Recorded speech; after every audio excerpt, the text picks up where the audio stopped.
Mr. Collar. Thank you, Madam. Neil Collar from Brody Solicitors. I'm instructed by the Council. Thank you. For Historic Environment Scotland, please. Good afternoon, ma'am. Douglas Milne, solicitor and partner of Morton Fraser McRoberts. I'm instructed by Adele Shaw of Historic Environment Scotland, who is with me in the room, not on camera, together with other representatives of Historic Environment Scotland and my colleague, Mr. Gregg. Thank you. And last but not least, we have two interested third parties. Mr. Leach, we'll start with yourself. Yeah, Tim Leach, a retired HSE advisor from Total and live close to the wind farm. Thank you. And Mr. Sinclair. Yeah, Leslie Sinclair, also retired.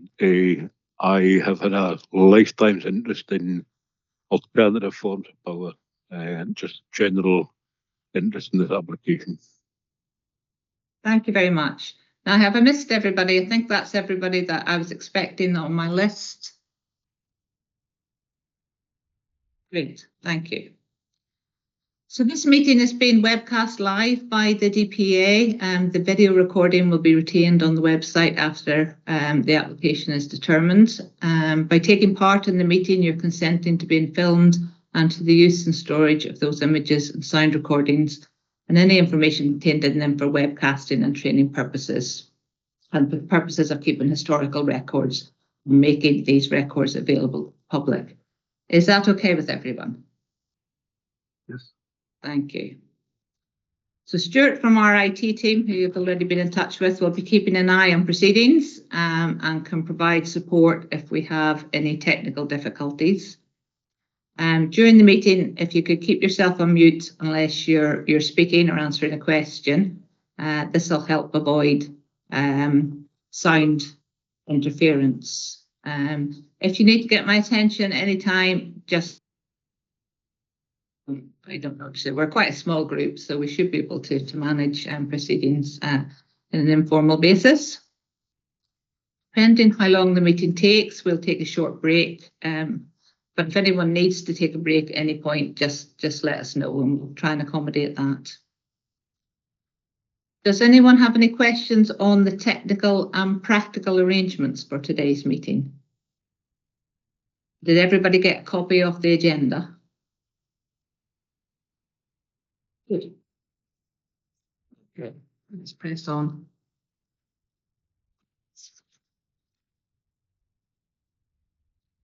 So before we move on to the purpose of the meeting, I'll provide a bit of background information in case there's anybody viewing the proceedings that isn't aware of the details.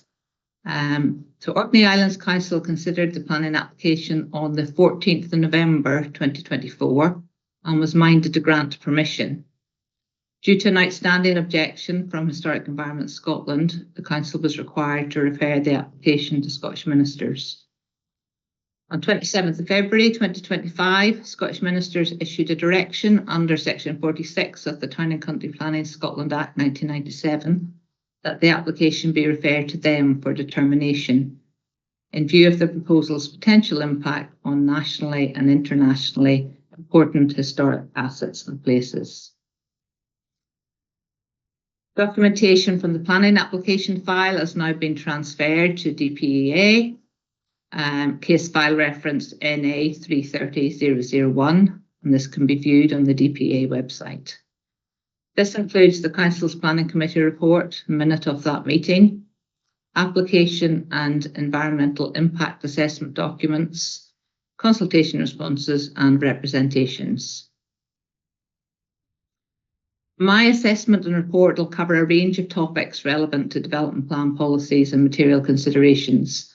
I'll take account of all relevant submissions to date. I'm also required to prepare a set of suggested conditions, regardless of my recommendation. If I need further information on any of these matters, this will likely take the form of written procedure. My consideration of the proposal will follow relevant provisions of the Town and Country Planning Appeals Scotland Regulations 2013. Following a review of submissions in relation to the proposal's potential impact on nationally and internationally important historic assets and places, I consider the oral procedure in the form of a hearing or inquiry to be necessary to assist my consideration of this matter, and I would stress of this matter only. I reviewed the representations submitted on the planning application from third parties, and those who referred to historic assets and places were invited to opt in to be involved in the oral procedure. Mr. Leach and Mr. Sinclair chose to do so. The written submissions of those who decided not to take part will still be taken account in my assessment. So that's a bit of background where we've got to. So an early stage in the process is today's pre-examination meeting. Its purpose is to establish the arrangements for the oral procedure, and the focus is very much on procedural matters, and it's not an opportunity to discuss the merits or otherwise of the proposal. There'll be time for that in the future. Anybody got any questions on the purpose of today's meeting?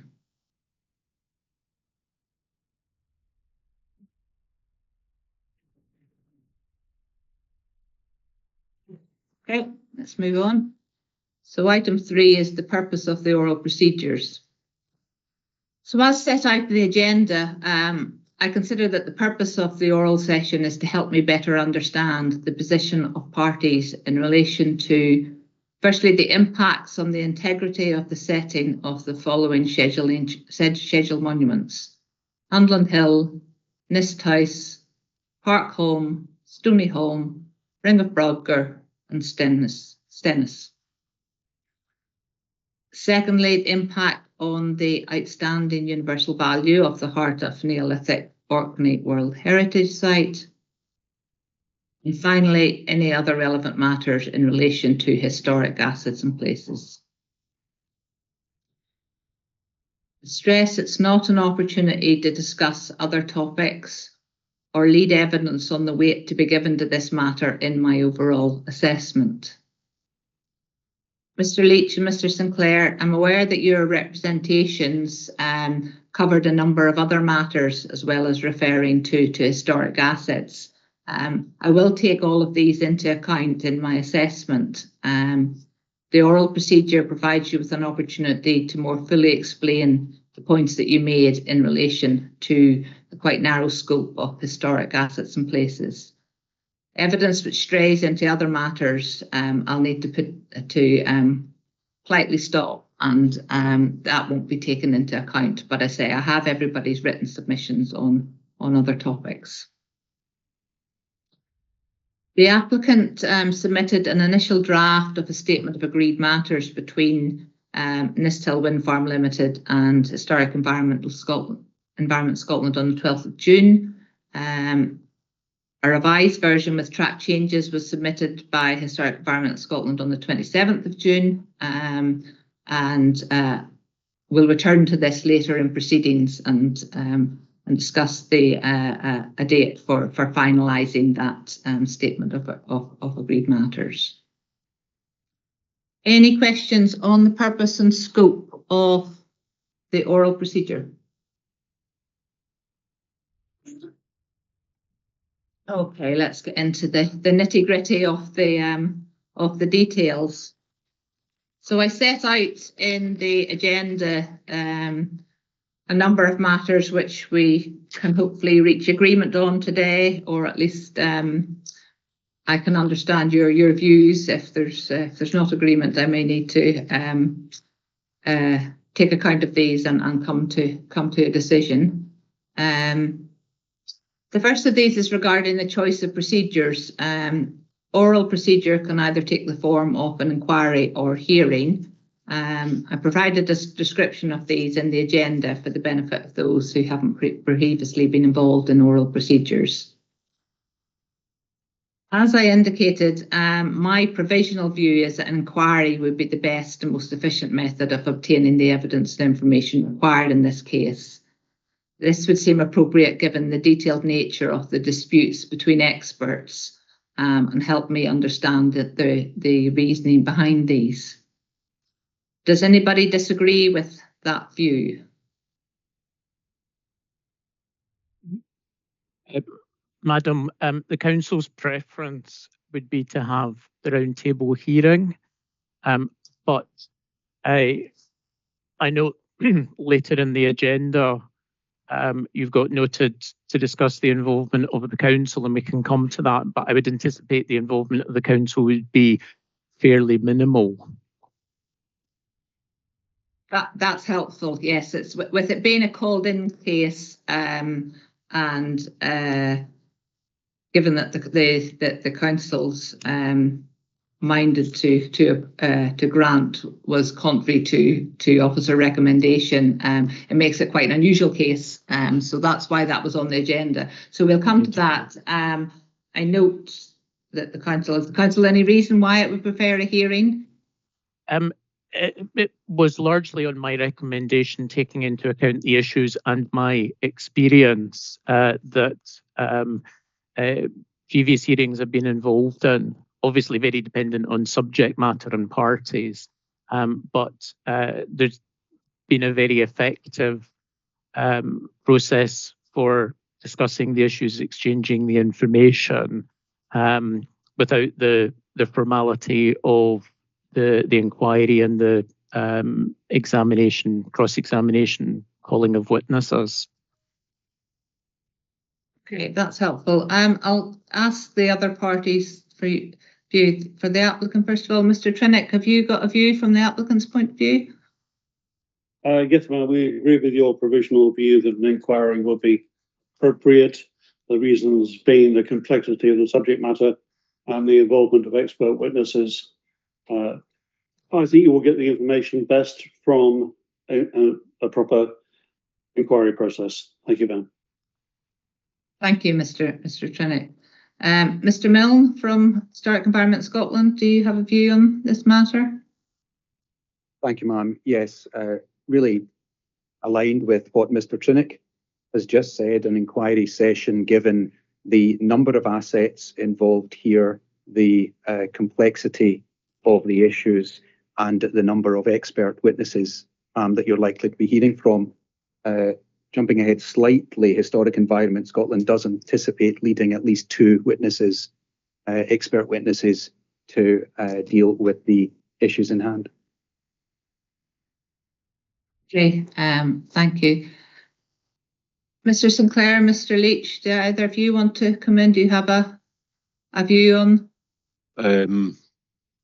Mr. Sinclair here, I would agree with both Mr. Trinick and Mr. Milne that an inquiry is by far the best option. Given, again, to repeat their words, the complexity and importance of this application. Okay, thank you. I see Mr. Leach is nodding. Do you want to say anything else?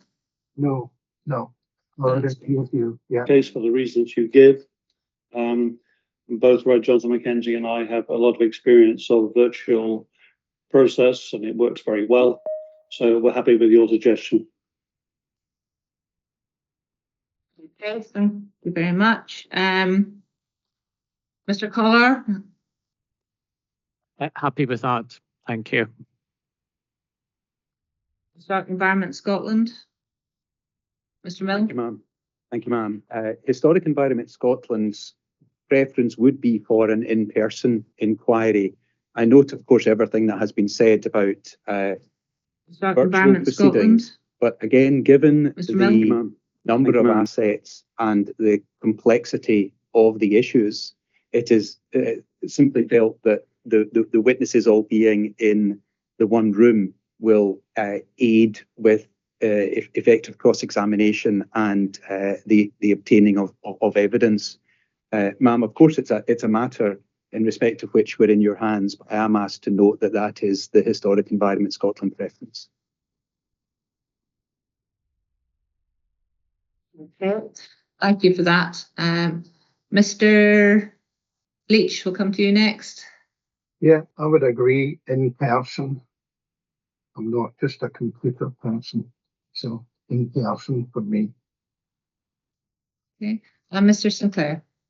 I think an in-person hearing would be by far the best. basically for interaction, human interaction, I can perform much better in a meeting than I can online. And I think an awful lot of people are in the same boat. I realise that you've got to use resources. Need to give it some thought. It may be that some of our discussions on some of the later topics are relevant in terms to weighing up the pros and cons. I agree that there are benefits of being in person.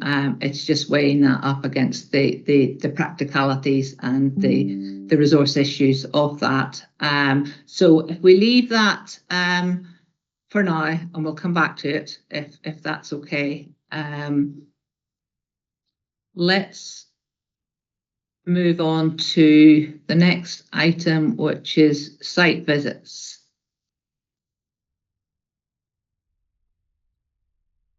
Standard practice for reporters to undertake unaccompanied site visits unless they require to enter private properties or land. As I say, I intend to do the visits before the inquiry, and the applicant have been provided with hard copies of the plans and visualisations provided as part of the EIA, which allow me to do that. At the same time as doing site visits in relation to impact on historic assets, I would also be undertaking the visits in relation to other matters such as landscape and visual impact as well. So I would have quite a range of site visits to do.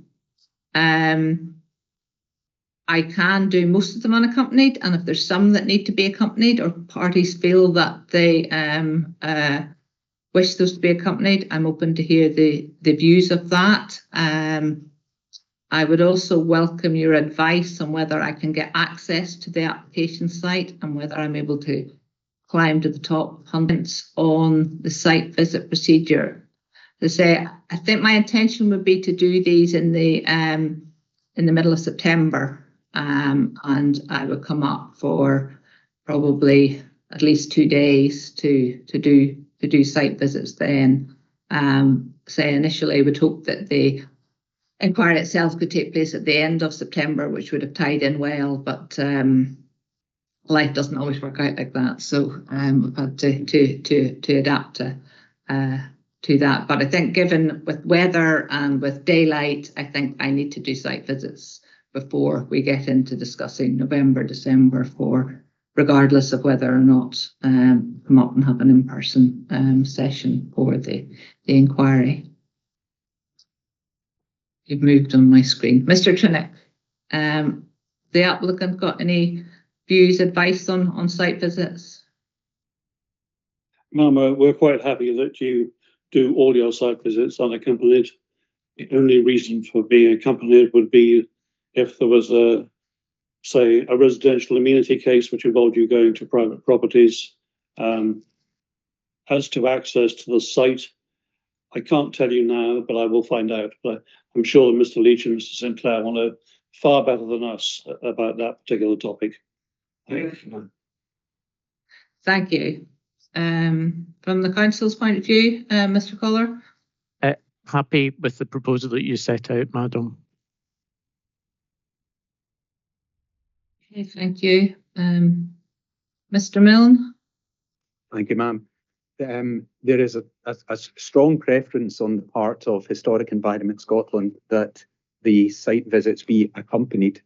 And this again is because of the number of assets, the complexity inherent in identifying and hearing in due course the evidence regarding aspects of setting of each of the individual scheduled monuments, and also ensuring that you've got, with respect, the very best understanding of what constitutes the outstanding universal value of the World Heritage Site.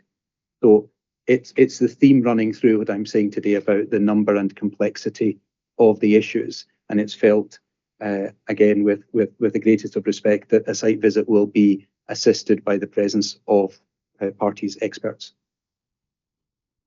Okay, thank you for that. Mr. Sinclair? I would support Mr. Milne saying there. It's a very, very complex site with a lot of assets on it. Would, in my view, be best to have somebody from Historic Scotland with you. In terms of access to the site, it's quite the word I'm looking for. Be difficult to get into if you don't know where you're going. So you would probably need somebody to take you there anyway. And one of the people for HES Scotland would be probably the best people to take you there. Yeah, Mr. Leach. Yeah, I would agree too with Mr. Milne, because it's a complex area, and to actually see the different sites need to be pointed out, I would believe. So I would agree with it, you being accompanied. Okay. I don't think I need to be accompanied on all of them. I mean, it may be that that we can arrange for some accompanied elements. It would require, in the interest of fairness, it will require the applicant and the council to attend alongside Historic Environment Scotland and any interested third parties that want to come along as well. So that would need to be arranged. What I was proposing to do in terms of inquiry statements was to ask you to submit these before I go on my site visits, and to use these as an opportunity for you to point out particular things that I need to see. I obviously have all the EIDA documentation, and I have the comments from parties. I don't see, there may be some of the viewpoints. I'm thinking particularly in relation to the World Heritage Site, that it may be beneficial to have those accompanied. I think I can do the individual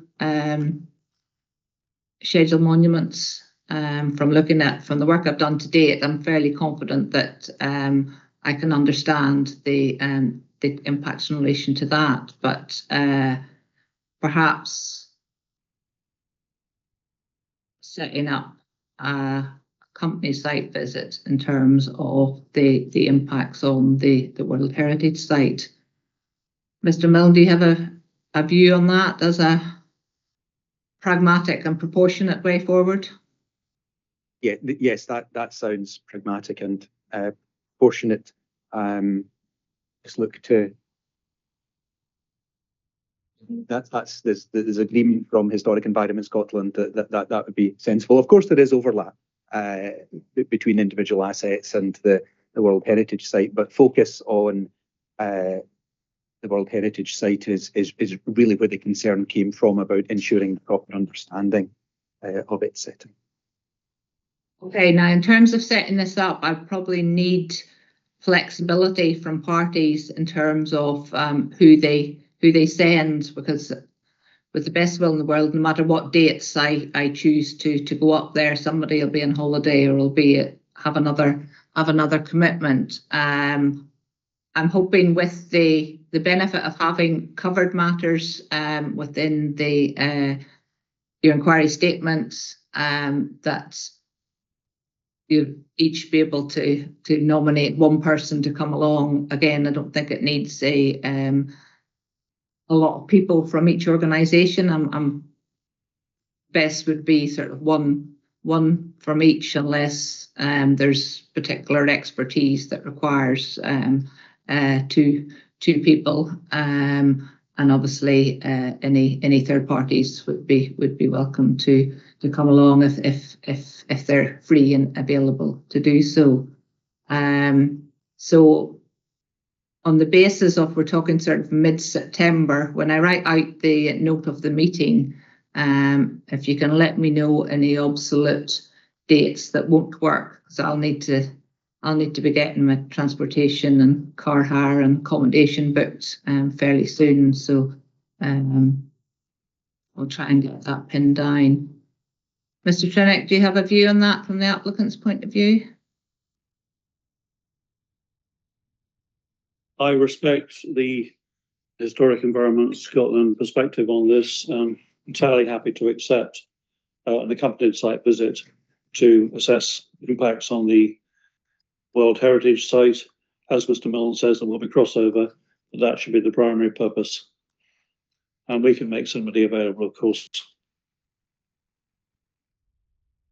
Thank you. I mean, I will have some flexibility in terms of times and dates within while I'm there, because as I say, I do have other site visits to do, so I can work around when I need to be accompanied to fit with availability. Mr. Collar, could somebody from the council be able to attend? I would assume so, but one thing I would need to discuss with the council would be the necessity for that. Again, just going back to what you were talking about in terms of use of resources, that given the applicant on one side and Historic Environment Scotland would be on the other side, it doesn't sound like the council needs to be there. So I would need to take instructions on whether the council feel they would add anything, as it were.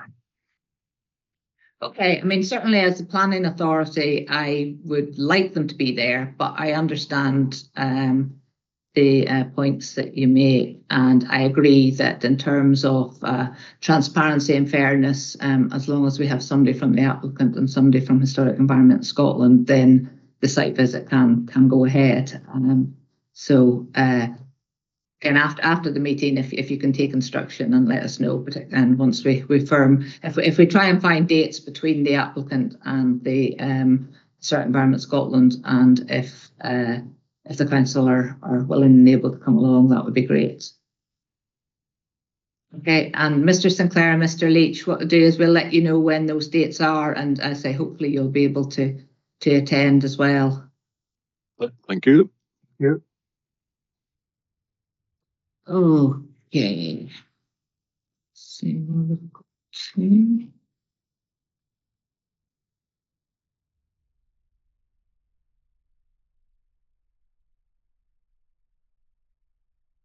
Any other questions on site visits?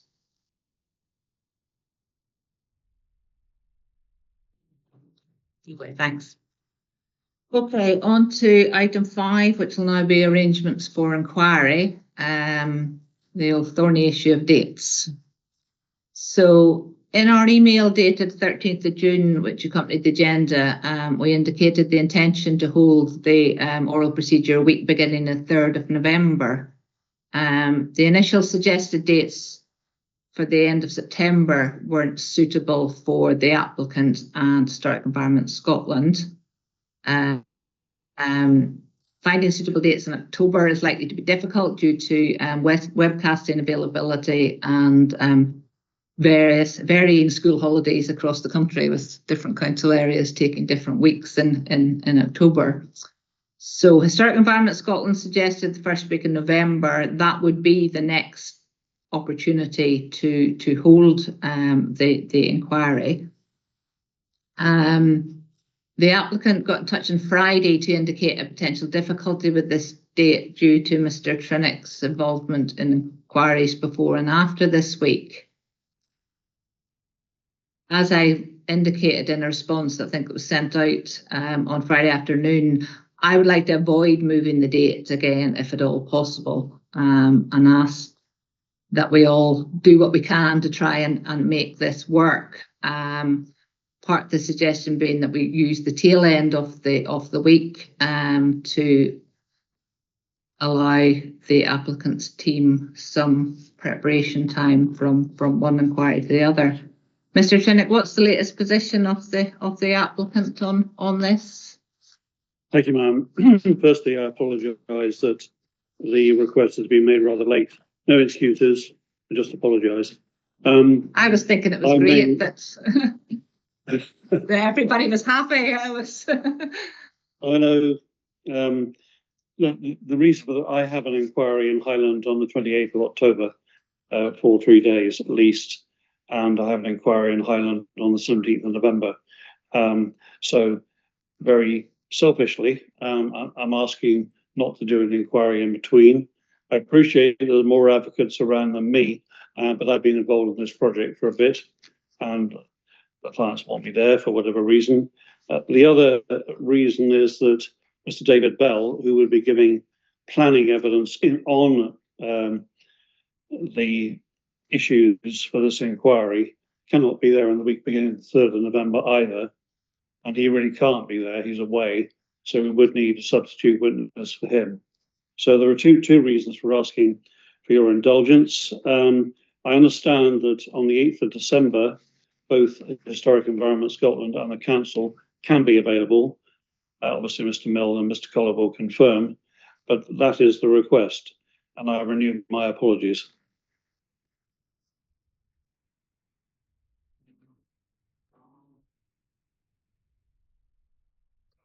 It does cause a lot of issues, potential issues at this end, in terms of sort of my workload, the webcasting availability, and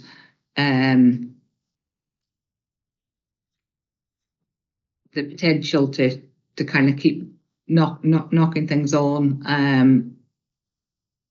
I had a word with the reporter who's of the case before, the week before, and he indicated that he thought that the Friday would be free because that was set aside for site visits. So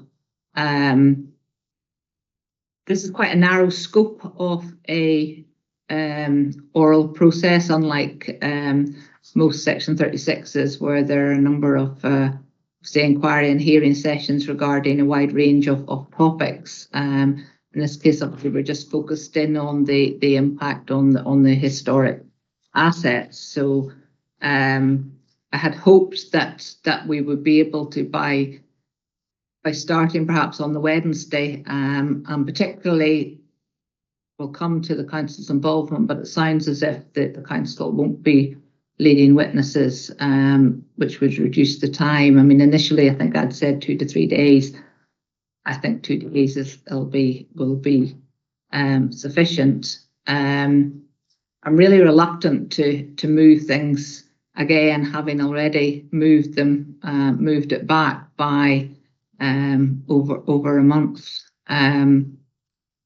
Is there any way that we can make this work? I see your reluctance, ma'am. I'm not going to fight what may be the inevitable. There's no point. So be it. I think if you could set it later in the week, I'm not saying I will be there. I think, in all fairness to other clients as well, I have to be sure I can do the job properly and not rush it. So maybe you get someone else other than me. But could you perhaps set the inquiry for later in the week of the 3rd of November? I'd also like to talk about, in terms of the submission of evidence, to get the evidence in at an early date, to give me a maximum chance to prepare well before other inquiries. Because I've got one in September as well, so there are a whole run of inquiries this autumn. You're a very popular man, Mr. Trinick, when it comes to wind farms. Well, Thank you for your flexibility. Can I ask the views of other parties on starting the Wednesday, Thursday, holding the inquiry on the Wednesday, Thursday? So that would be the 5th and 6th of November. Does anybody have any difficulty with that, Mr. Milne? No difficulty here. I wonder, maybe this is what you have in mind, but also keep the Friday in reserve. Just on hearing that Historic Environment Scotland have at least 2 witnesses, the applicant's talking about 2 witnesses, the number of assets, etc. But starting on the Wednesday in principle presents no difficulty at all.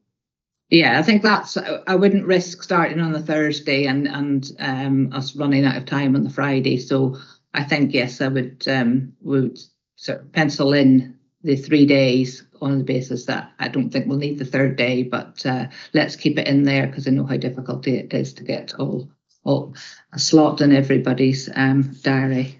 Mr. Collar, have you any comments on that from the council's point of view? That arrangement seems fine, madam. Okay, thank you. And Mr. Sinclair, Mr. Leach, anything you want to add? I have nothing to add. Time's immaterial to me. Okay, thank you for that. I appreciate your help with that, Mr. Trinick. And I say when we get to discussion of dates for submissions, allow you to come in with your views in terms of what would work and what would not work, and seek the comments of others on that. So if we can confirm an inquiry commencing on Wednesday, the 5th of November.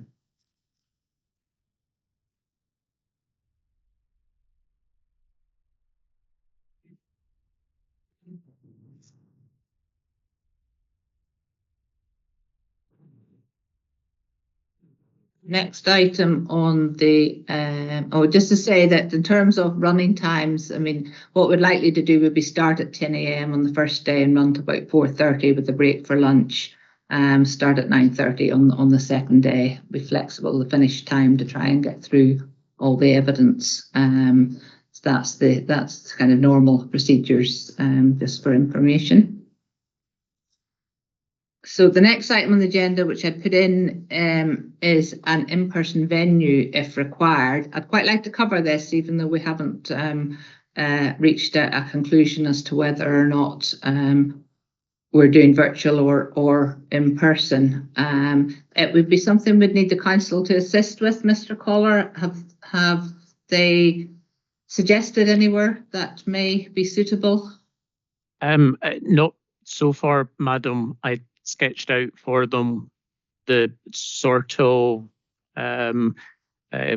characteristics, as it were, that would be required, but I haven't got any information back from them. I'm guessing they may not have had much in the way of public inquiries in the last few years to have the experience to know that a particular venue is suitable or not. Okay. The one that came up from our case officer was Birsay Community Hall. Mr. Sinclair, Mr. Leach, do you know what type of facilities are available there? The Birsay Community Hall would be fairly basic. I'm not sure what you would need in the way of ante rooms and so on. The main thing is access for those with disabilities, good Wi-Fi, a reasonable sized room, and some space for to store things at night, particularly if it's happening for 2 days, so that there's a room that we can put things away, or that we can lock the room isn't used by other parties at night. Yeah, on the Wi-Fi, I'm not sure what the reception would be like up in Birsay, but you've also got a place called St Magnus Centre in Kirkwall, which belongs to the council.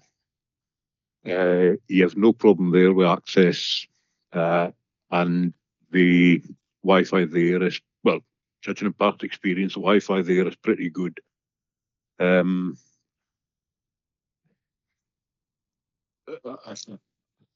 town hall in the centre of Kirkwall, again, I'm not too sure about the Wi-Fi there, but the access is pretty good.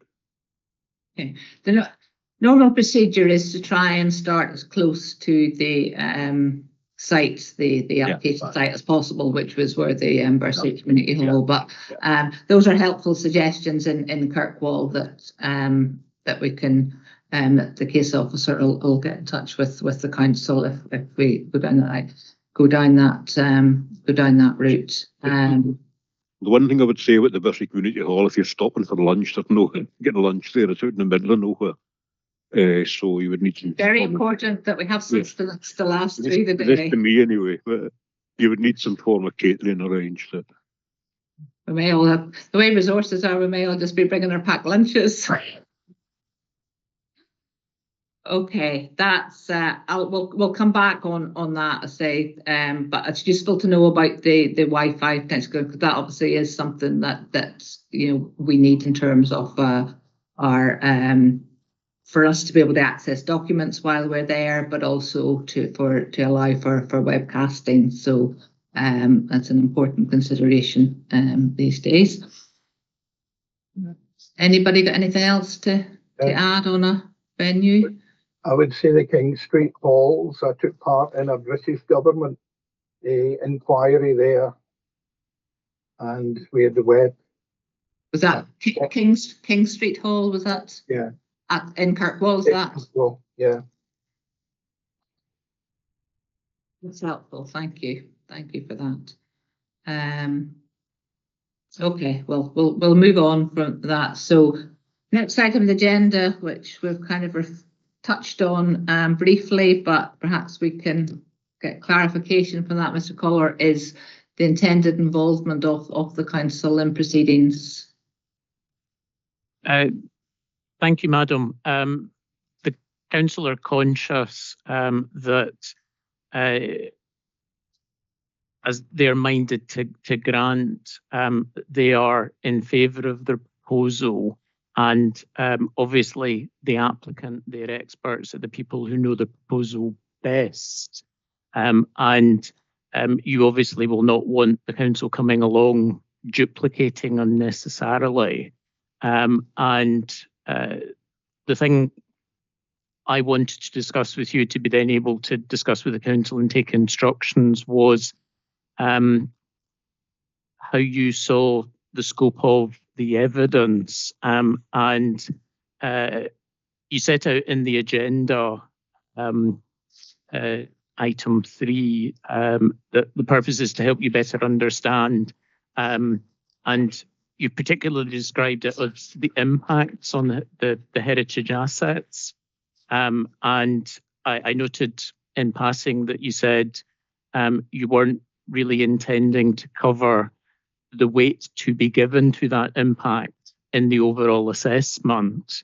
And the question I had in my mind, and also bearing in mind Mr. Trinick had mentioned the possible involvement of a planning policy witness for the applicant, and that was really the issue I wanted to canvass with you, was to what extent you saw the evidence at the inquiry potentially including elements of planning policy, or if you were intending it to be fairly narrowly focused on the impacts on those assets. In other words, really, are you just expecting to hear from cultural heritage experts, or were you anticipating that there might be elements where you would find it useful to hear from planning experts on interpretation of the policies and how they would apply to those impacts?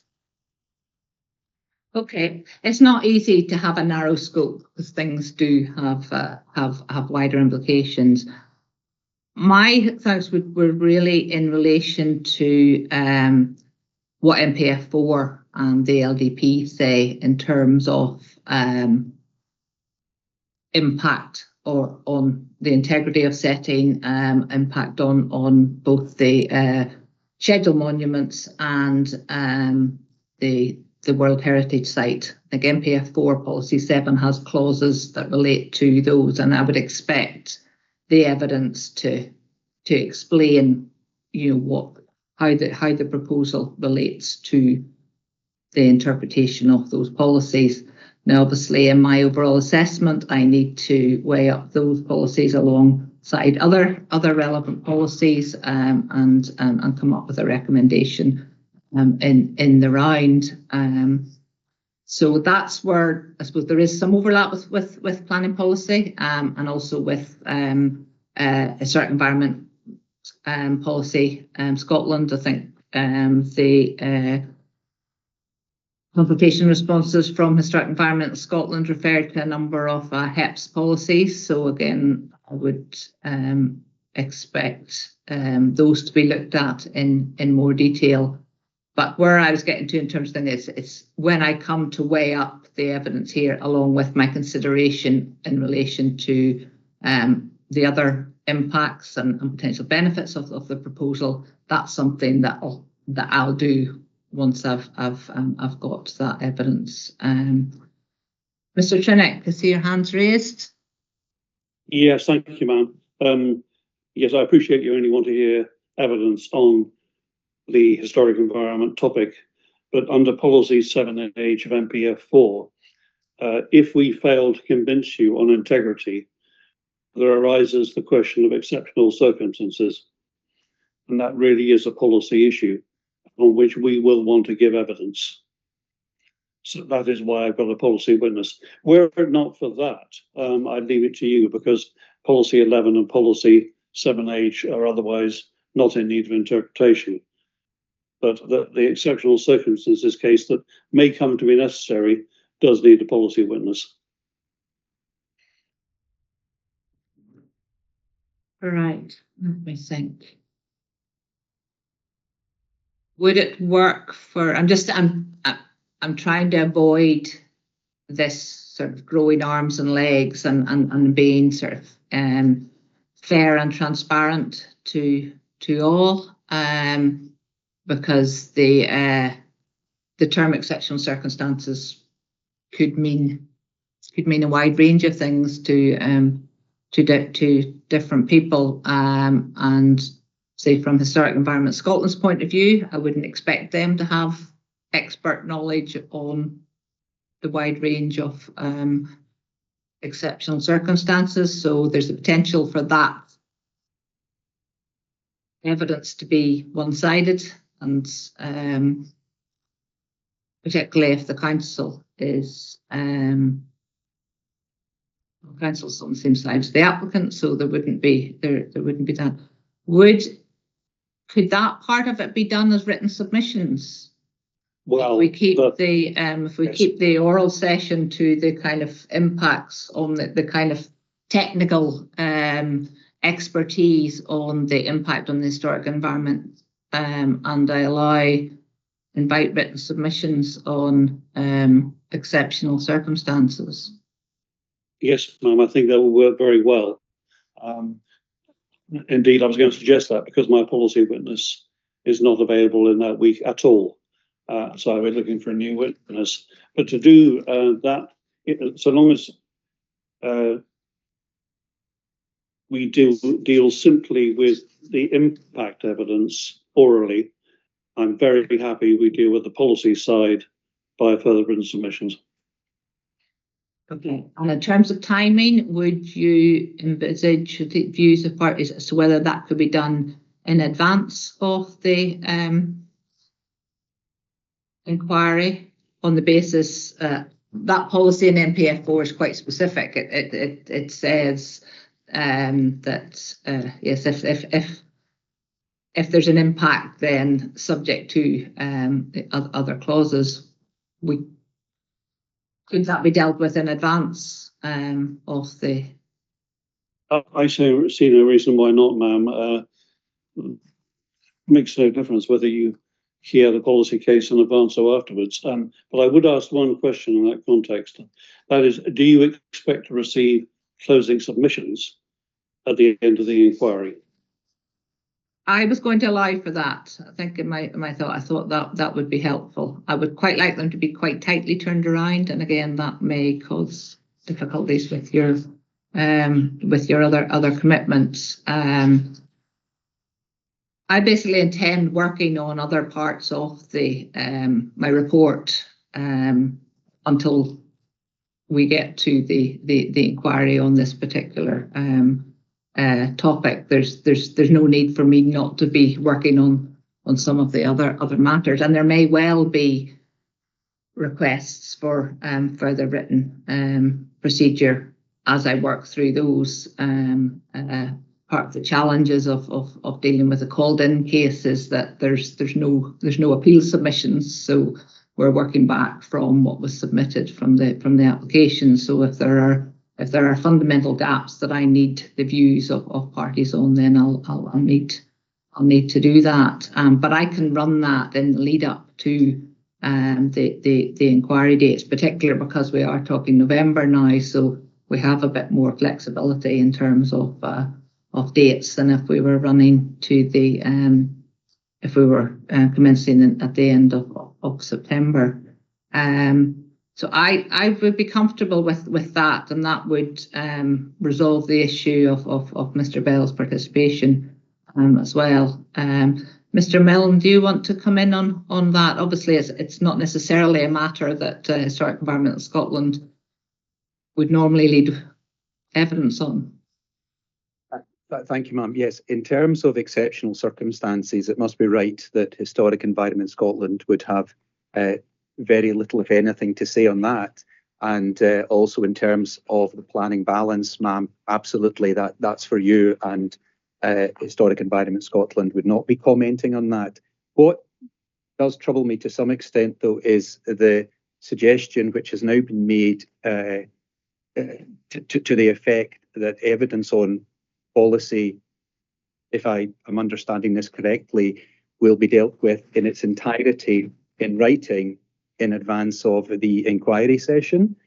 What Historic Environment Scotland has done, I would submit very helpfully for reporters in recent inquiries where heritage assets have been at issue, is lead two witnesses. The first witness we have badged as the policy witness, who has gone through recently decided cases, either delegated or ministerial decisions, and has explained how NPF4 and HEPs have been applied to the circumstances in those individual cases. I think that is very helpful evidence to hear as part of the inquiry session in November. The second witness that Historic Environment Scotland has traditionally led and is proposing to adopt the same approach here has been the impact witness, who has spoken to the setting of the individual assets, here also the World Heritage Site, and has talked about impact of the proposed development on those aspects of setting, and has gone on to explain, relying upon what the policy witness has given by way of evidence, why the impact in the circumstances of this particular case is significant so as not to meet the test in NPF4. So it may be that I've misunderstood something about how this may work, but I do understand that Mr. Bell is not going to be available for this week, so it's sounding as if the applicant would not be in a position to lead that type of policy evidence, but perhaps Mr. Trinick can clarify for me. Okay, I'll first of all, apologies. It may be that as we're thinking on the hoof, things aren't coming across particularly clearly. My understanding would be that it would just be in relation to NPF4 policy 7H. I've pulled it up so I remind myself, which says significant adverse impacts on the integrity of the setting, the scheduled monument are avoided, and it's that part 3 of H that I was suggesting that we could deal with separately, that the exceptional circumstances have been demonstrated to justify impact on setting, although we'd need to look at the setting have been minimised, whether impacts have been minimised. That is referred to in Historic Environment Scotland's consultation responses. So it does get a bit back to the thing. It's difficult to pull apart particular elements that don't have impact. Mr. Trinick, do you want to come back in, try and find a way forward? Yes, ma'am, thank you. Certainly my policy witness would only give evidence on policy 7H3 or whatever it is about exceptional circumstances. Yeah. No other policy. The planning balance is for you. We are simply dealing with historic assets and that's it. And in the same way, any closing submissions you've asked me to make will solely be on this topic and nothing else. I will not be trying to cover the planning balance. So that was my idea. In terms of minimise, I think that's impact evidence. That can be given as part of the impact evidence. It's not really a policy matter as such. And on that basis, I would hope that we could deal with matters through further written submissions.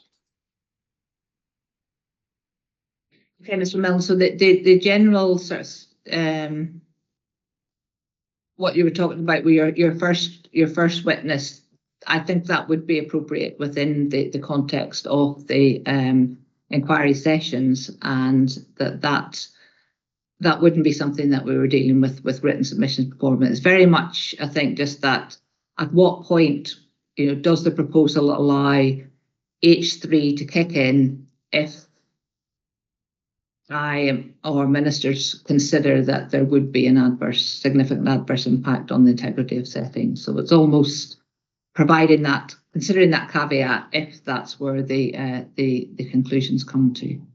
Does that make things any clearer? Might just come back in there, because what I'm not clear on now, if we deal with that part of policy 7H by written submissions, do I hear right that Historic Environment Scotland would still seek to bring a policy witness in the oral session rather? That's the intention. Yes. So for example, Mr. Trinick, to bring to the reporter's attention previous recent decisions where NPF4 test in relation to setting of scheduled monuments has been applied, has been considered, and how it's been applied. So that yes. So I appreciate the boundaries are easily blurred, but that's what I'm using policy as a descriptor for evidence that would be leading. Ma'am, may I ask through you if Mr. Mill might be happy to add that topic to the further written submissions? What I don't want is to be placed at a disadvantage in the oral session, whereby we hear evidence on policy from HES, Historic Environment Scotland. I don't have a witness there with me on that same topic. And we would have different views, and I would want to cross-examine, but I wouldn't have a witness there to instruct me with his or her views. So I think either we have to find another witness, or we deal with the whole lot by further written submissions.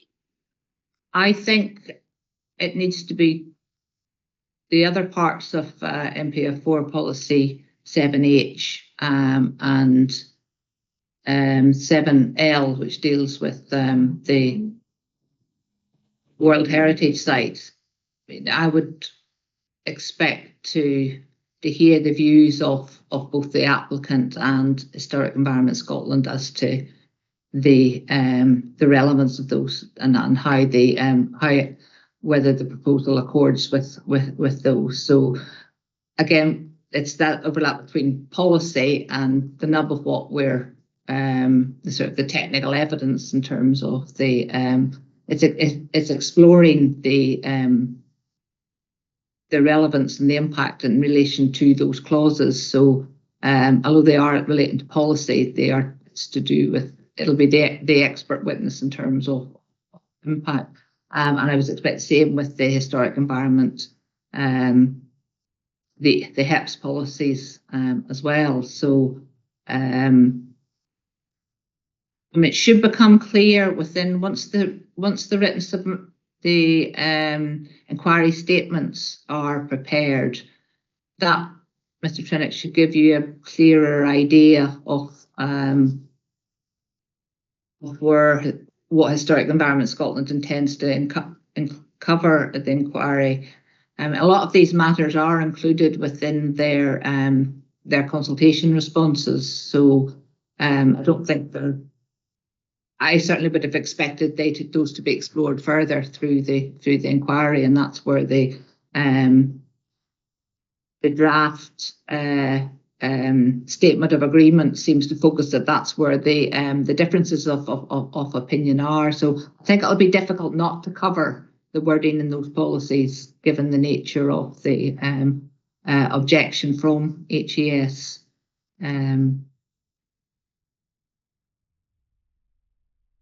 Very well. We'll wait and see what comes in the inquiry statements, but it may well be I need to get a separate policy witness and have him or her appear in the oral sessions.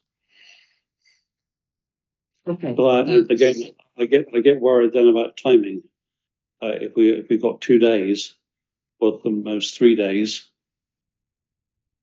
They are quite narrow clauses. So I think while they different aspects, they seem to be that part of NPF4 seems to be the nub of what the Historic Environment Scotland objection is. That's fine, ma'am. Okay, are we okay to Okay. proceed on that basis? Right, thank you for that. Mr. Milner, anything else you want to say? No, thank you, ma'am. That's Historic Environment Scotland's position.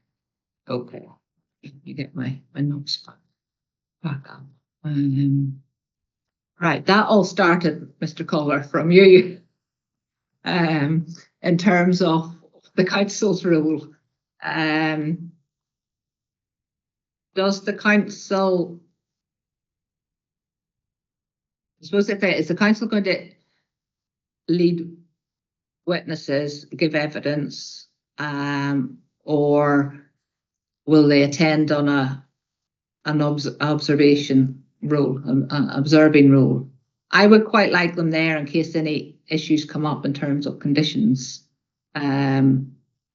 specific to this particular topic.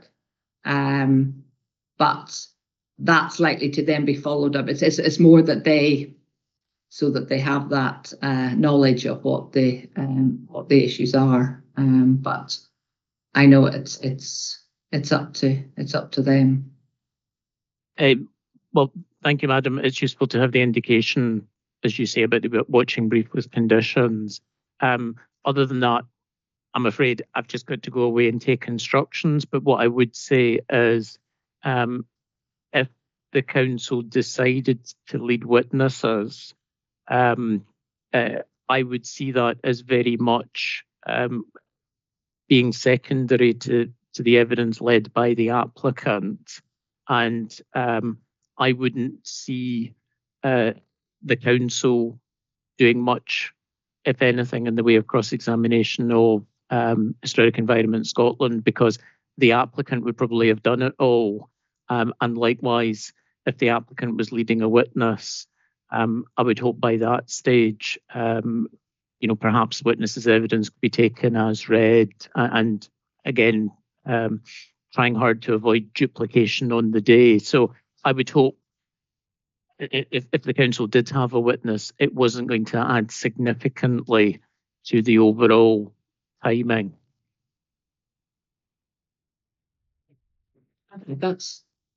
I understand where we're at, and you can clarify if on reflection they want to add anything. Mr. Finnick, your hand's still up, or is that from the last time, or have you got something you want to come in on again? Ma'am, I've tried to lower my hand about 10 times. I've failed. Okay, I'll just ignore it then. You'll need to wave if you want to override it again. Right, I'm conscious that we've been going for an hour and 10 minutes. Is anybody needing a break, or do you want to just press on? Everybody Ma'am, okay? could we perhaps have 5 minutes? We certainly could, yeah, right. At 15:08, we'll come back at 15:15, so we'll have 7. If you just keep the call open, but turn off your cameras and your mics, and that they've all gone.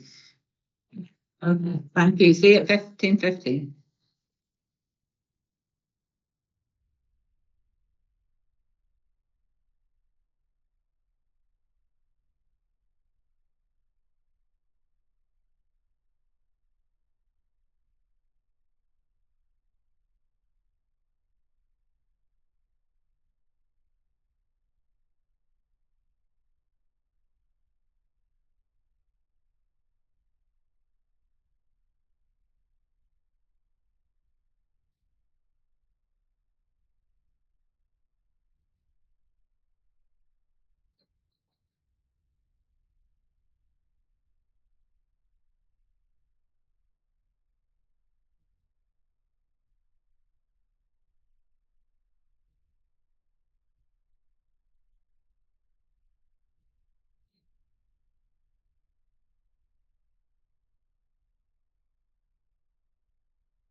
Roll back. Oh, okay. We're in 15:14. Are we waiting for anybody? Can we just press ahead? Okay, thank you for that. It's always good to get a 5-minute break away from the screens. Right, in terms of the agenda, I think we're coming on to 5D, which is the involvement of third parties. But before that, I'd like to go back to the discussion we were having about virtual or in person. Having a chat to our IT team, they have suggested a potential third option, which would be useful to have your views on. And that would be to hold a in-person event, but in a neutral location, and do that hybrid, which would allow basically those that can attend in person to attend in person, and those that are unable to travel to the event would dial in and then would attend on screen. One of the requirements for that is very, very good Wi-Fi to avoid dropout and people being frustrated as they're trying to listen. So one option for doing that would be to hold them in the DPA offices in Falkirk. Now that I think would address your concern, Mr. Milne, about sort of in-person cross-examination and being able to look at things and deal with that.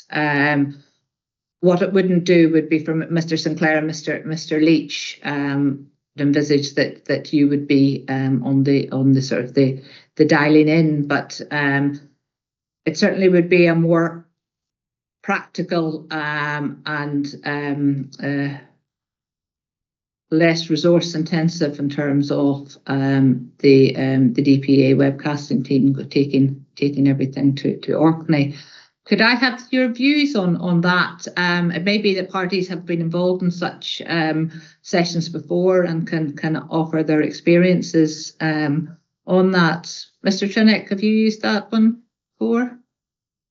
Yes, we've done that before. For Mr. Seaton way back in 2020 and once or twice since. My team will be perfectly happy with that, selfishly, but I would give more weight to the views of Mr. Leach and Mr. Sinclair on this point, given their potential disadvantage. But we're happy. Okay, Mr. Mill, from Circuit Environment Scotland's point of view. Thank you, ma'am. Yes, that addresses the concern that I had raised, ma'am, as you had noted.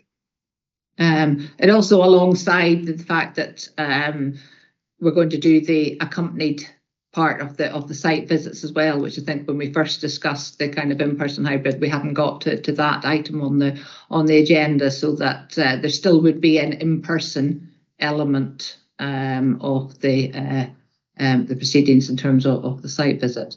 Mr. Collar, from the council's point of view. I'm afraid I can't really comment at this stage, Madam, without speaking to my clients, but other parties have a much bigger involvement here. So like Mr. Trinnick, I'm interested to hear other views. Okay, Mr. Sinclair, Mr. Leach, obviously that I can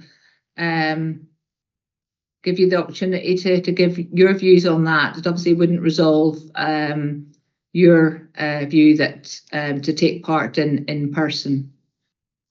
Yeah, I mean, clearly in terms of resources, that's the best option. If I was to try and insist on an inquiry being held here, it would inconvenience a lot more people than it would me. But I would have the option to attend in Falkirk if that's the direction you went in.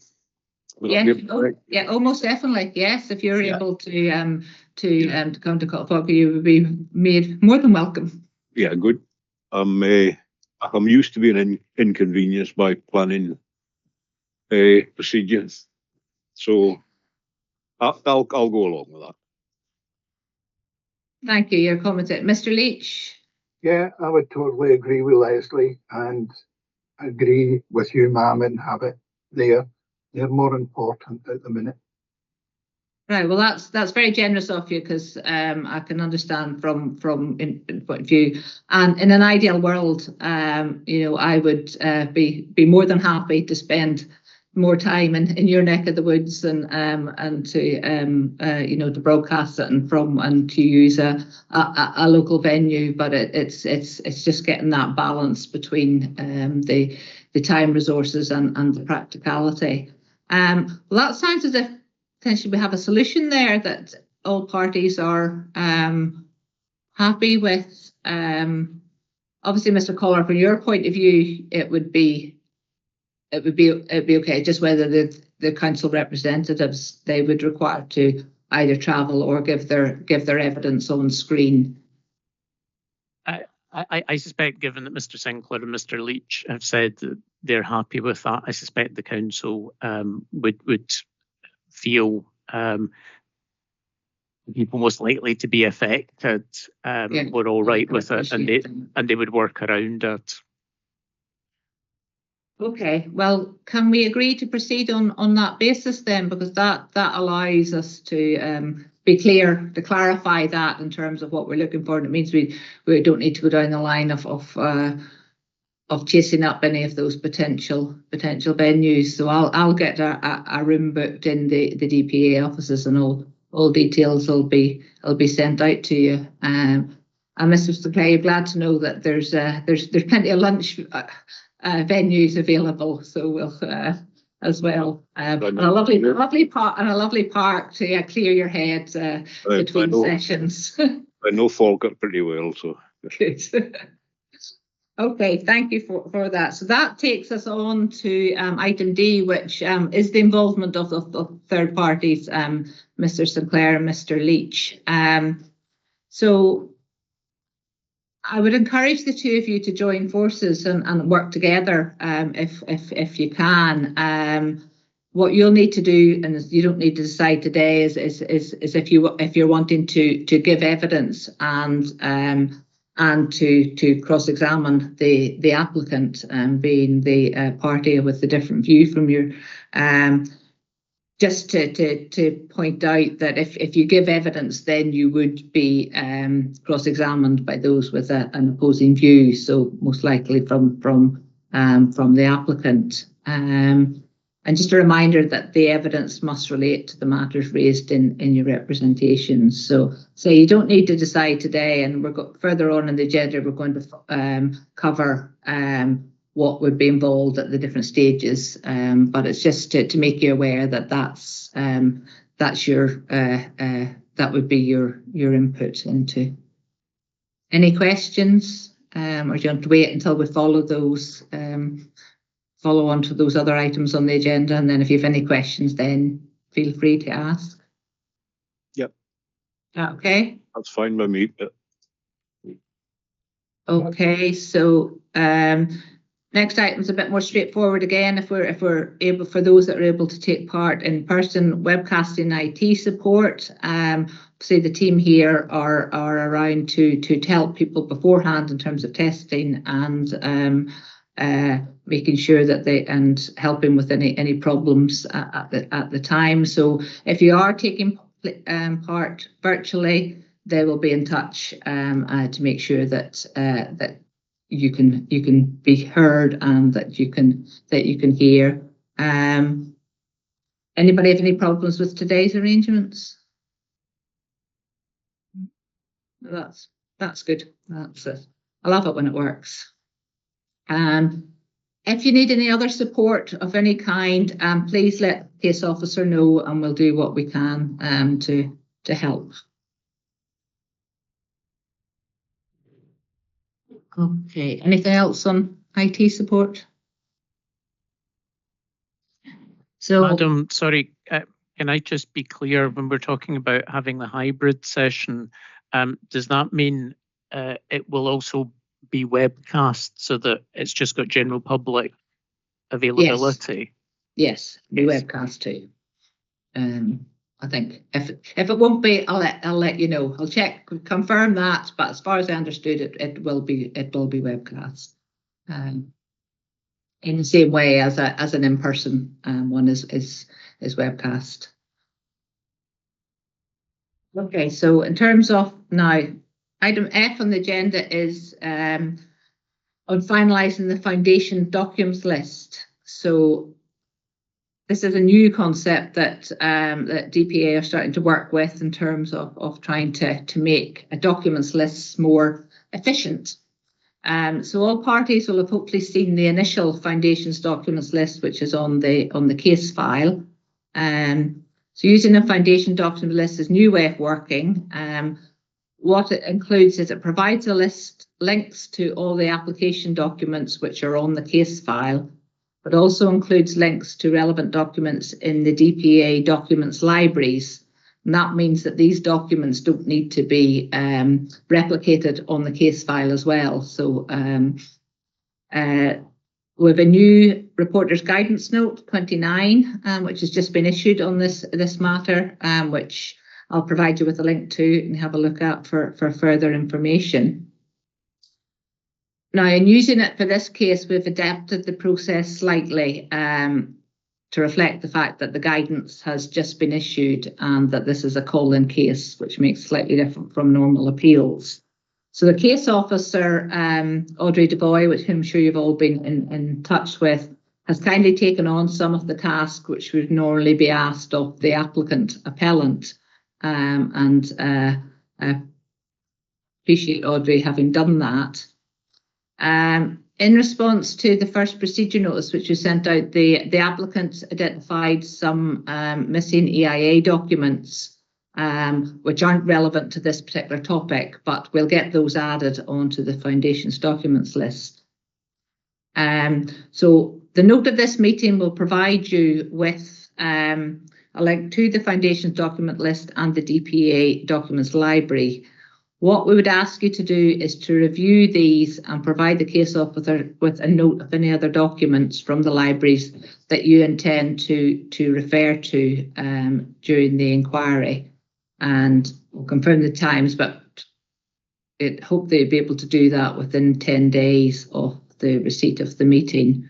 If you have a look at Guidance Note 29, and if you contact the case officer if you have any queries.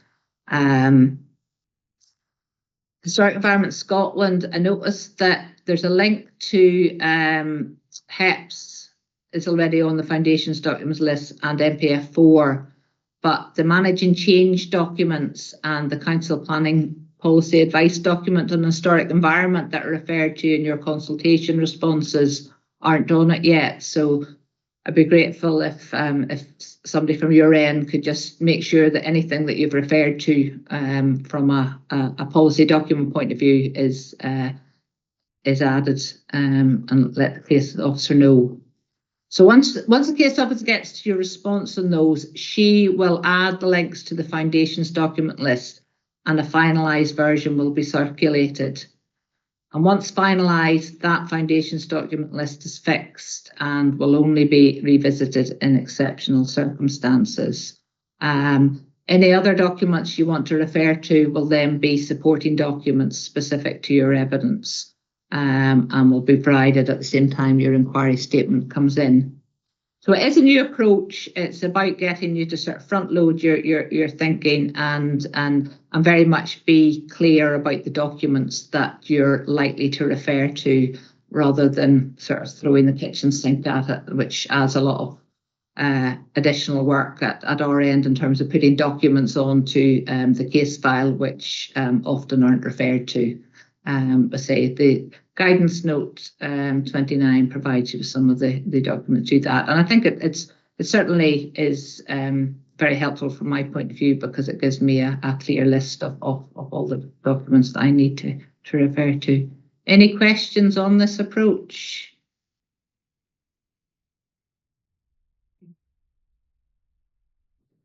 Okay, just give me a moment.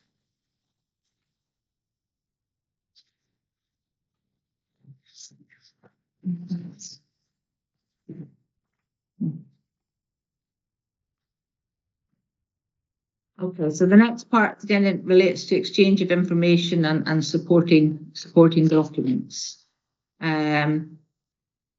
So in the interest of fairness, late documents will only be accepted in exceptional circumstances. So I'd urge everybody to try and keep to these dates as best they can. If there's a problem with anything, if you could let us know in advance. The note of the meeting will set all these out, so don't worry if you don't get a note of all the dates.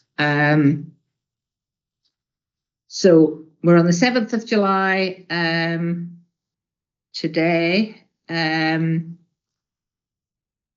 I'm on leave the rest of this week, so it'll be into next week before I get the note of the meeting out to you. But that'll confirm all subsequent process and what we've agreed today. I would ask then by the 25th of July you provide the case officer with the links to any required additions to the Foundation's document list. And I'm suggesting by the 5th of August that the applicant and Historic Environment Scotland finalise that statement of agreement between the two parties. I obviously have two versions now. It would be helpful if you can get together and agree the points of agreement and the points of disagreement, and then everyone's clear of that for as we move forward. By the 5th of August as well, the list of Foundation documents will be finalised and fixed by the case officer, and that will then be available for all of you to use in the preparation of your inquiry statements and be on the case file.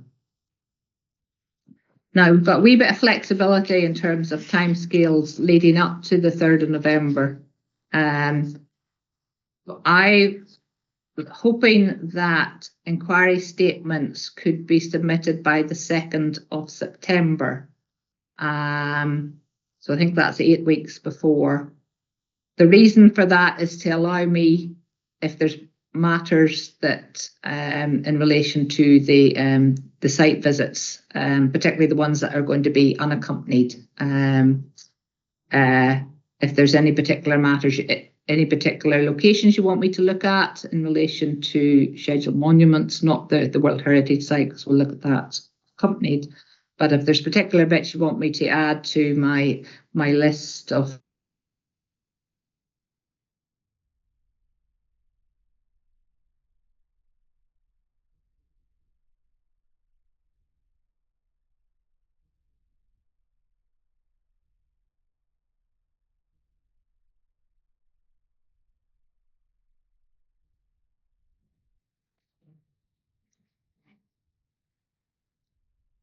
We're back.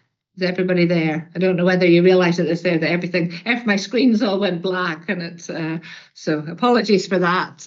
Hopefully we'll keep the connections up. Where were we? Oh yes, inquiry statements. So under the rules for inquiries, for the benefit of Mr. Sinclair and Mr. Leach, Rule 4 defines, Rule 4/5 defines an inquiry statement as a written statement containing the particulars of the case relating to specified matters that the person providing the statement intends to put forward to the inquiry session. A list of any documents, so those would be your supporting documents, which they intend to refer to, and a list of witnesses who will be giving evidence. And just to be clear, the inquiry statements, if you're using documents within the Foundation documents list, you should include the hyperlinks to those. Mr. Chinnick, the 2nd of September, does that work from the applicant's point of view? That seems a little bit late. Maybe about some date in August, because after all, that's not the evidence. That's simply the statement of what the evidence will be. Yeah. I was hoping that we might get the evidence itself, the inquiry reports, and the supporting documents submitted by the end of August or beginning of September, being selfish in terms of preparation time. Yes, that's not possible. Sorry. Yes, that was the inquiry statement. That was what. So the 5th of August was the statement of agreement between the parties. the submission of inquiry statements, I was suggesting the 2nd of September. You think it should be earlier than that? That would be with your supporting documents and your witnesses. Well, we may be talking across purposes, ma'am. Right.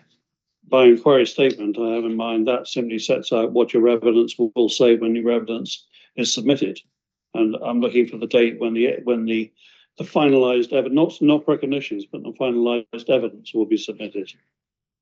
Okay, my process, I was just expecting 2 stages. So your inquiry statement, which would be what you were describing as your evidence, and then your precognition. So that's the terminology, I think, in our guidance was, yeah, that would be the 2nd of September. I'm probably too used to section 36. My apologies. That's okay. But I see the need in this case for a preliminary statement, I would call it, which sets out views on the site visit to assist your site visit.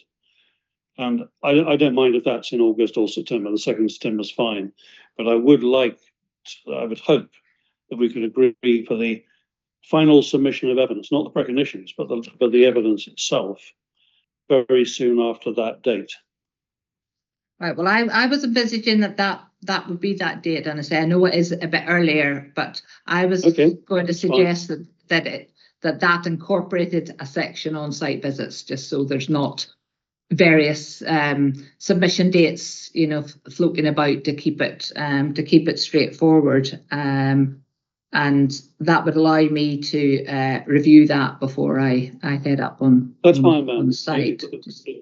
If we have one date for the site visit suggestions and also the written evidence, Yes. That's fine with me. 2nd of September is good, together with supporting documents. Great. Yep, that's fine. Excellent.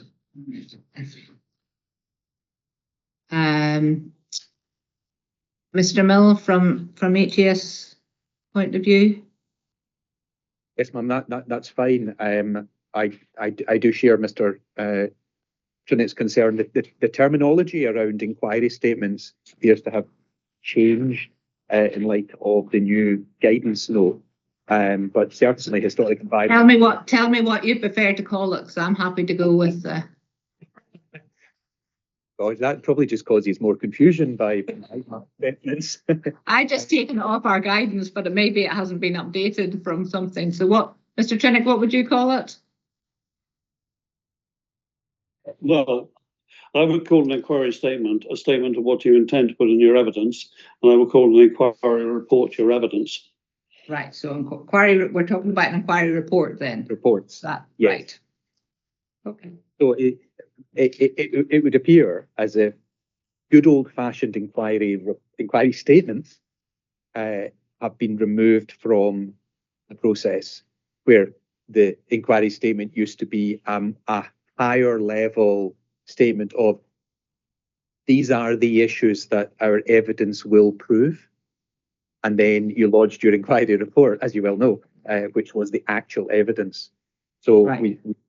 The guidance note, and this is certainly how Historic Environment Scotland have been interpreting it in context of other inquiries, just moves to the production of what we used to call inquiry reports, here on the 2nd of September, now called inquiry statements.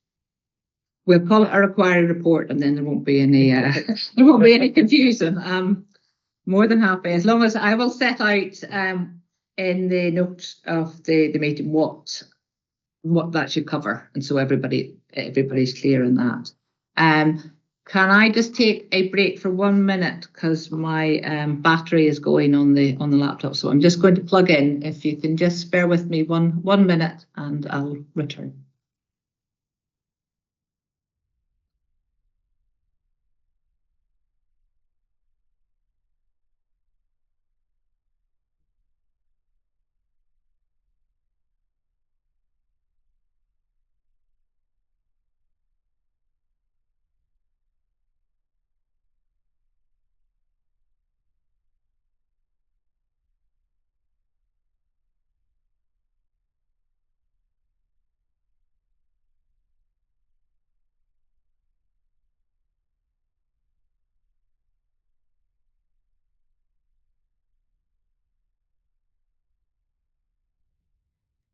Okay. Thank you for that. Right, so Mr. Collar, you won't know whether the council are going to submit anything at that stage until you, until you speak to somebody from the council. Correct, madam. Okay, that's fine. Mr. Sinclair and Mr. Leach, it's up to yourselves whether you submit anything further at that stage. If what it does do is to provide you with an opportunity just to elaborate on the reasons for the comments that you made in relation to historic heritage. So it doesn't need to be particularly long, particularly detailed. But if you are going to refer to any supporting documents in your evidence, then those need to be provided by the 2nd of September. Is that okay? Fine with me. Okay. Me. Ms. Leach, yeah, does that date work for you? That's helpful.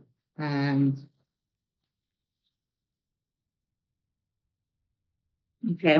What you should do would be those submissions should be copied to the other parties, but you don't need to send copies of the supporting documents to everybody to save that going. But if you send them to the case officer, she will add those supporting documents to the foundation's documents list, and so everybody can access them from that one list. So you don't need to be sending large documents. In terms of supporting documents, if you are submitting something large, please highlight the particular extracts that you're referring to, and that allows me to focus in on the relevant part of the document.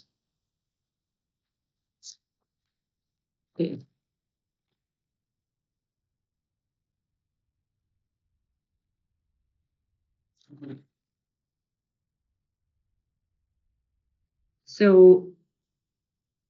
So the next dates that I've done is for the site visits. So I'd envisage that be between the 8th and the 19th of September, and that I will come up probably for two or 3 days, depending how many visits that I need to do. So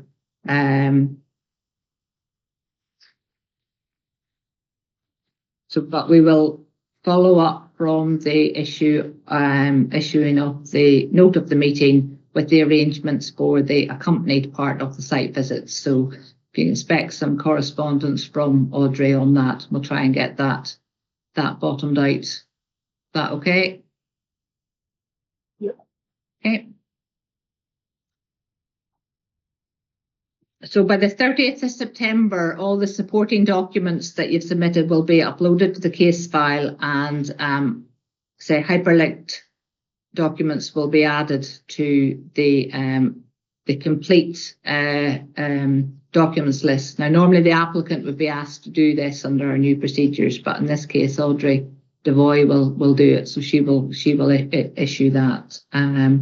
And that then allows all parties to be working off one list with up-to-date hyperlinks. So hopefully you'll find that helpful.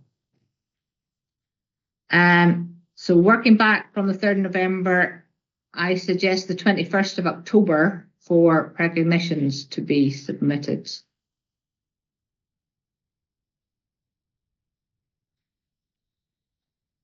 So for the benefit of those who haven't been involved in that, they should be limited to 2,000 words with no appendices, and recognitions defined as a written statement of the evidence which is proposed that a witness will give at the inquiry session. So third parties, you could come together and submit a joint recognition, which one of you would lead at the inquiry. It's how you best want to work together. Any comments on that date for recognitions, Mr. Milne?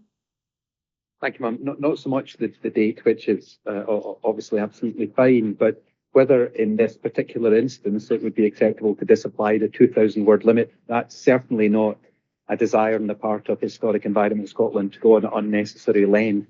But it's just appreciated that with there being World Heritage sites and the recognition in effect being a rebuttal of the applicant's inquiry report, that it might here be necessary to go a bit over the 2,000 word limit. I would hope that you should be able to keep it within the 2,000. I mean, if you can use your inquiry report for the details, but by recognition stage, we should be keeping it as concise as possible. And I say, I know there's been issues in the past where appendices are used to get round that limit, but I wouldn't like to comment. Mr. Chinnock, obviously, the longer the submission from the other hand, the more work for yourself. Does that date of the 21st of October work for you with your other commitments? It works, ma'am, so long as the recognitions are summaries of what's in the inquiry statements or reports or whatever. But if they're to go beyond that and introduce a more lengthy rebuttal of what's in our inquiry report, then that would give me a difficulty at that date. I think that the inquiry report is the place to put the lengthy detail, Mr. Mill, and I would ask your witnesses to keep to the 2,000 limit if as far as they can, for in the interest of fairness of all parties who are working within the confines of the guidance and the rules of the inquiries. I'm sure you'll do your best. Absolutely, ma'am. 2,000 word limit is noted, but just to be entirely clear in what I'm saying, yes, of course, Historic Environment Scotland will be setting out their case and responding to what is known of the applicant's case in their inquiry reports in the usual way. The recognition should largely be a summary of Historic Environment Scotland's case as set out in its report submitted on the 2nd of September. But of course, it's also the opportunity, if the applicant has introduced a new line of argument or finessed a previous line of argument in its inquiry reports, the only opportunity that Historic Environment Scotland will have to respond to that will be in their recognition. And that tried and tested the way things have always worked. That's the intention here, just to use this process as tried and tested. I mean, we already have quite a lot of information in the shared public domain already in terms of the EIA reports and the various consultation responses that come from HEAS. I don't, the prior, there shouldn't be any surprises for any of us as things move forward. And I would hope we can keep to within the rules. It makes my life a lot easier, and certainly it keeps it fair for all parties. Ma'am, if I may, I'm trying to, as I always do, indulge Mr. Milne. But I take his point, and it does in some ways help the oral evidence. If you see something in the recognition that responds to your evidence, it wasn't that approach that worried me, it was the date. If Mr. Milne is prepared, if you are prepared to agree to a recognition date of the 30th of September, thus giving 4 weeks after the date of inquiry reports, 30th of September for recognitions, and I've got no objection to his approach.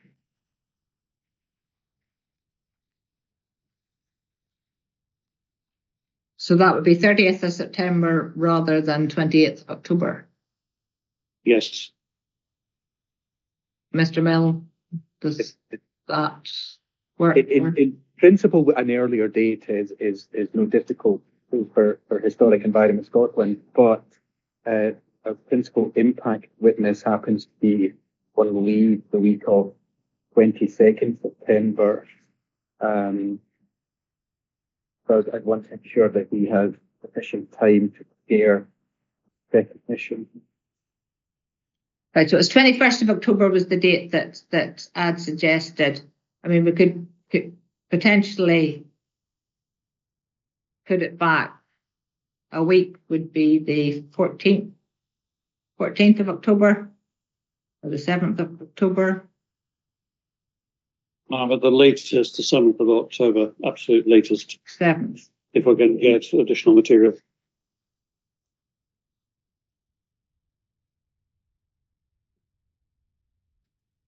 I'm happy to work within the between the two main parties on this.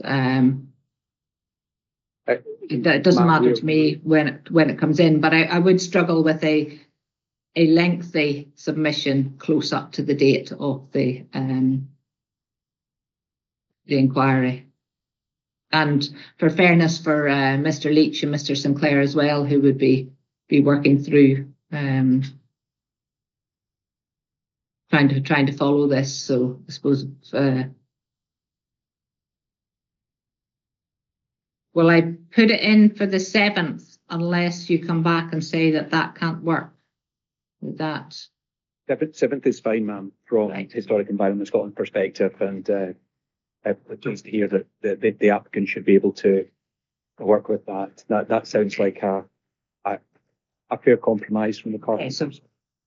Okay, so recognition submitted for on the 7th of October. Mr. Sinclair, Mr. Leach, does that work for yourselves? Any problems with that?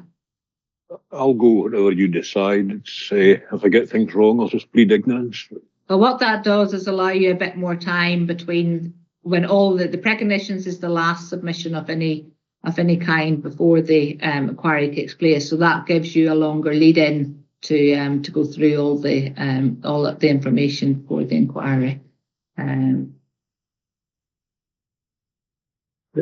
Mr. Collar, do you want to comment, or you just take that back to the council so that they know if they are intending to lead evidence, that's hopefully they can meet that date too. I would hope, given the amount of notice we've got of these dates, it should be something that if the council's taking that approach, they can accommodate. Okay, so that the only other date then I had in before the inquiry start was the final documents list circulated by the case officer. So that can come forward as well now, because that would really just add in the links to the recognitions. All the other documents would already be on that. So that would mean that everything is submitted by, say, the 14th of October. And Ma'am, there is one further document we've not spoken about. And maybe we don't need to, I don't know, but conditions. There is a draft list of conditions which the council has submitted in response to the procedure notice.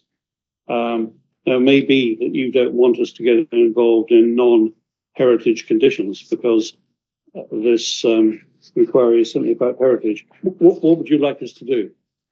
what I was envisaging would be that you have a look at the draft conditions that were submitted. HES has already commented in relation to condition 11, archaeology. If you could include any other comments on your draft conditions in your inquiry report, but they should be related to this particular topic, not on general. So the ones that I would welcome your views on in terms of this context are condition 13 turbine lighting and condition 15 micrositing. So the views of parties in terms of the impact on historic assets and places and the potential for those to mitigate or cause further difficulty would be welcome. If there are any other conditions that you consider are relevant to the points you want to make, then by all means include those in your inquiry report. I envisage I will need to do further written procedure on conditions, just as I'm working through the draft conditions provided by the council as in relation often to other topics. There are some that I'm going to need to seek views on. So, but I can do that separate from this procedure. Does that answer your query, Mr. Trinick? It does, thank you. Is that okay from HES point of view? Obviously, you've had sight of the conditions. Yes, ma'am. I've noted lighting and microsighting as Historic Environment Scotland will give those specific considerations. Okay. And Mr. Collar, I mean, obviously the evolution of the conditions is something that's of key relevance to the council, which but it may be that their input can be caught in the further written procedure. Perhaps, Madam, but I'm beginning to think from what you said there about addressing those conditions in the inquiry report, it maybe does indicate a need for the council to at least have a watching brief and some participation in the inquiry session. But my emerging thought was, and appreciate this is probably something to leave to one side meantime, was perhaps rather than calling a council planning witness, was maybe just to have an understanding that if there turned out to be a need from you to hear from a council individual on conditions, we could maybe just deal with that very informally, having a quick hearing at the end of the session, and that saves the council person being called as a witness. But as I say, I think maybe let's just leave that sticking to the ball meantime. We've covered enough hypotheticals already today without adding another one. Yeah, I mean, I'm really looking at those conditions in relation to how they relate to the evidence of both parties. We have suggested conditions here. Do they help mitigate? Is the questions that I'm going to have to ask myself whenever I'm working through it. So that was that's the reason for asking for views on it. But it may be that the council's already set out its view in terms of the suggested wording.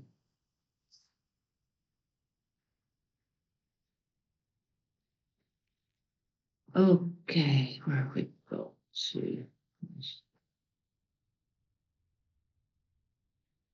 Right, so the last two dates on my things were in relation, which we mentioned before, was closing submissions.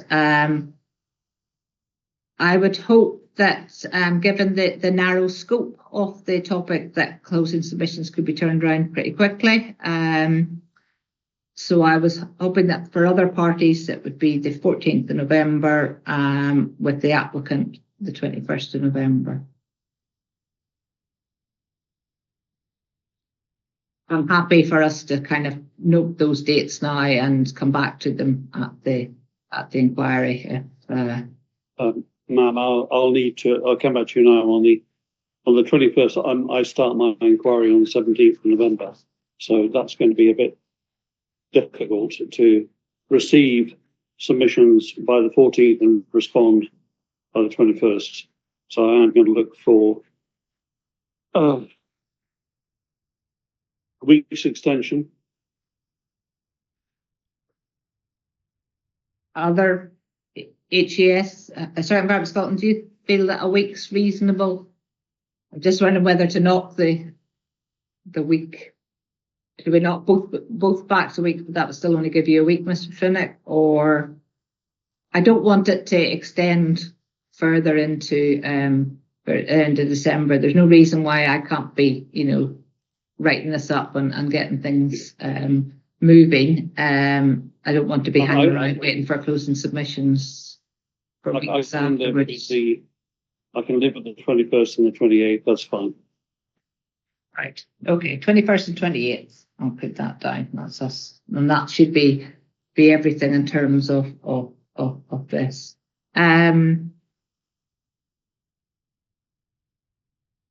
Okay, I have one other question just in terms of documents, and it's a point of clarification, which I think Historic Environment of Scotland picked up. The site layout plan and the other EIA plans, Mr. Trinick, don't number each turbine. So in Historic Environment Scotland's consultation responses, they inferred from the visualisations, and I've checked these and I think they're correct, but obviously I'd like the applicant's point of view, that the northwest turbines T1, southwest T2, northeast T3 and southeast T4. Could I ask the applicant to check that, and could they provide a revised version of site layout plan figure 1.2, this one, with those numbered? That would ensure that everybody was using the same numbering and the same, the correct plan. Just makes it, avoids any ambiguity. Yes, ma'am, that will be done. That would be helpful. Thank you very much. Okay, any other questions on the exchange of information and supporting documents? We've just really got one more to go to in terms of giving evidence, and that would be us. Mr. Sinclair, Mr. Leach, anything that you need to ask at this stage? I have no questions, no. That's fine. If you have any, if you need clarification on anything when the note of the meeting comes out, just ask the email the case officer, and we can get you an answer, hopefully, to any queries that you have. Thank you.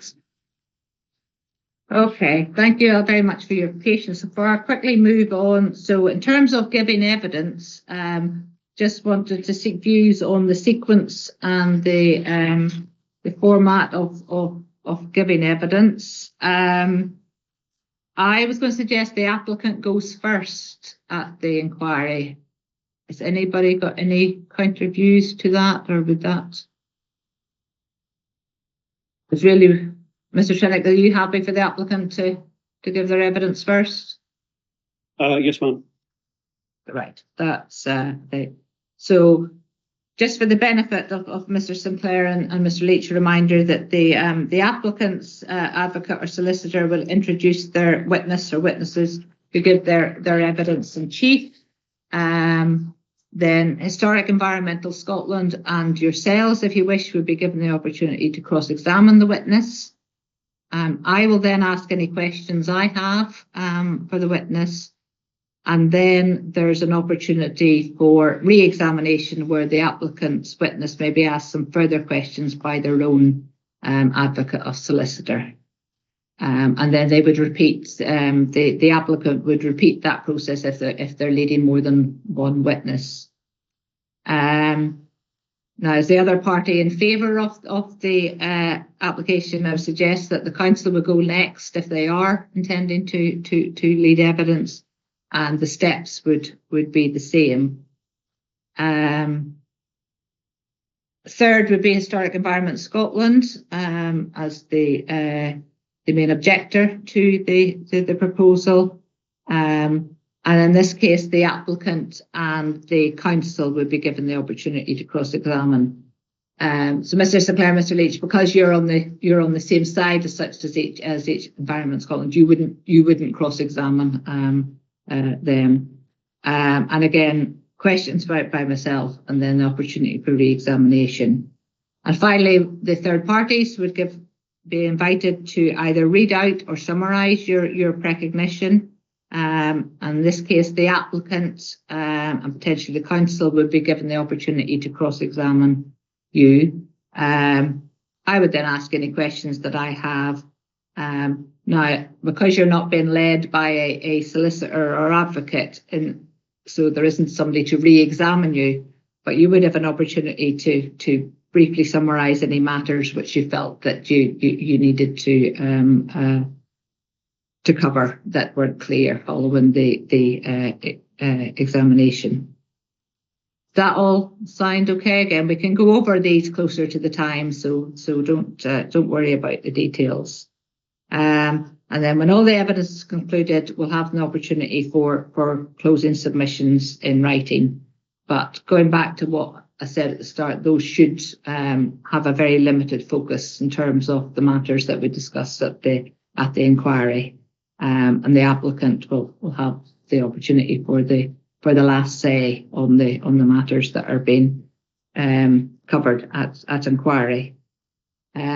Just a reminder, and I'm sure I don't need to remind everybody about the expected etiquette during the inquiry and cross-examination. All questions and answers should be expressed courteously. You may not agree with each other, but we all should be able to give our questions and our answers in a courteous manner. And I will step in if I think things are getting a bit out of hand, but I'm confident that I won't need to employ that in this case. Any questions on the giving of evidence? Okay. So that's us really. Last item on the agenda was just next steps. So as I said, I'm on leave the remainder of this week, so I'll set out the note of the meeting next week, and that will confirm all the arrangements and the submission timescales, and the detailed arrangements for the site visits. Get those start to get those confirmed. As you're aware, the DPA office contact is Audrey Devoy. You should all already have her phone and email contact details. Last chance for any queries. Anybody got anything that I haven't covered today that they think I should have, or any final questions? No, are we all good? Okay, so we'll hopefully see everybody again on the 5th of November. In person, in the or online, and until then, we'll just hopefully meet all the target steps along the way. So I wish you all a smooth process. Thank you very much for your attendance today and your help in unraveling some of those conundrums. Thank you. Okay, thank you. Thanks, everyone. Bye. Thank you.